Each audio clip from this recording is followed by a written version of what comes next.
ગણેશોત્સવના કાર્યક્રમમાં હાજર રહેલા રાજ્યના ગૃહપ્રધાન હર્ષ સંઘવી અને કેન્દ્રીય પ્રધાન સી.આર. પાટીલે ગણેશોત્સવ દરમિયાન કરેલા આયોજનને બિરદાવ્યું. પાટીલે તહેવારોને નાના ફેરિયાઓના આર્થિક ઉત્કર્ષનું માધ્યમ ગણાવ્યું. તો હર્ષ સંઘવીએ લોકોને લાઉડસ્પીકરથી ખલેલ ન પહોંચે તે અંગે સૂચન કર્યું. લોકો ઉત્સાહપૂર્વક ઉજવણી કરી શકે તે માટે પોલીસે વ્યવસ્થા ઊભી કરી તે બાબતને પણ સંઘવીએ બિરદાવી.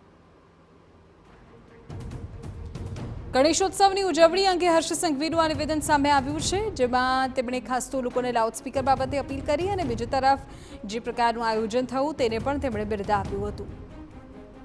એટલું જ નહીં, તેમણે પોલીસને પણ હળવા હાથે આ અંગે કામગીરી કરવા જણાવ્યું.